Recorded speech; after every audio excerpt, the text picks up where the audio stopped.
this game started off a little slow, and it seemed like you took a couple timeouts and really signed to kind of try to get the Mustangs together. Take us through this performance tonight against the Sac City Panthers and what you felt that needed to be improved on again for the Mustangs. We just weren't flowing offensively at all. We had an injury. Mia is one of our better just leaders on the floor, and we also had Brittany Butler out as a starter, and as well as one of my other sophomores, Brianna Hales.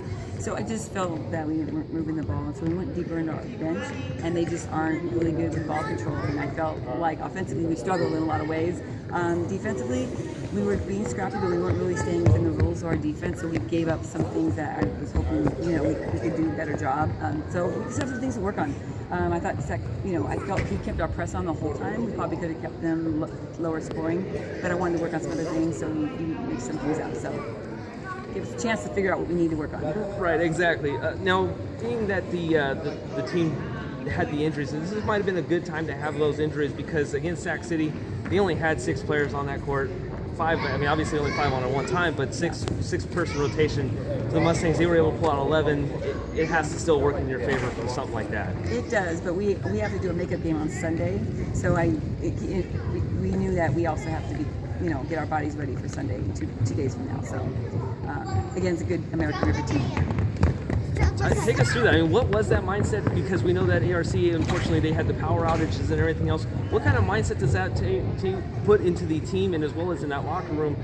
Because you have to now make up a game, and you only get a couple days of rest. Exactly. They're in the same boat as us, so that's at least we both have to come out Sunday and get ready to play. I just felt like we were really ready to go on Tuesday, so it's a real, it's unfortunate on Tuesday that we couldn't play it because our girls were really pumped and ready to go. But I think that if they want to stay in the top of our conference, we're going to have to come out ready to go and just be competitive against them because they're in the top half of our conference. There's someone we need to beat if we want to try to battle for a conference championship.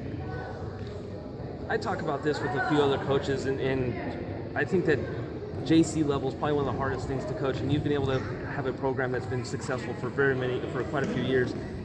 What do you try and instill whenever you're looking for a player to recruit?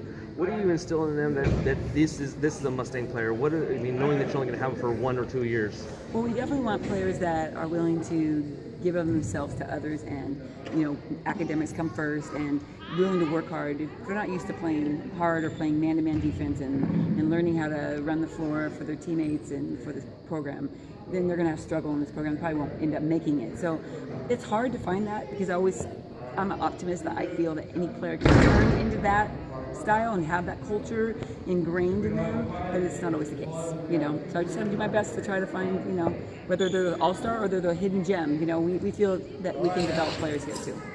15-4 now on the season.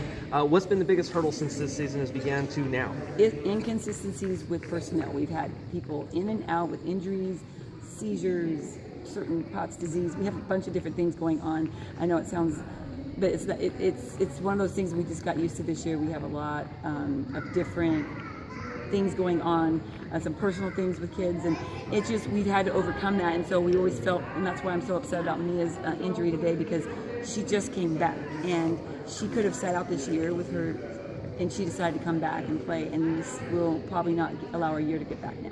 So it's just some things like that just have been really hard for us to figure it out. So I'm proud of how far we've come considering all these different things. Let's move forward real quick to the ARC, and then I'll let you go. ARC is coming up on Sunday. You've been able to have a couple extra days since you weren't able to play them on Tuesday. What are you looking forward to this team being able to be successful against ARC? Well, we offensively do a better job with the ball and just be able to score, not just from our three-point shots, but also get the ball inside and finish better than we did tonight. Defensively, I think that we have been able to do a pretty good job. We're holding teams in the 40s. Low 50s to high 40s, and I think that's one of my better teams I've had, believe it or not, without having size. So I'm pretty proud of them for that. But offensively, we need to be able to score.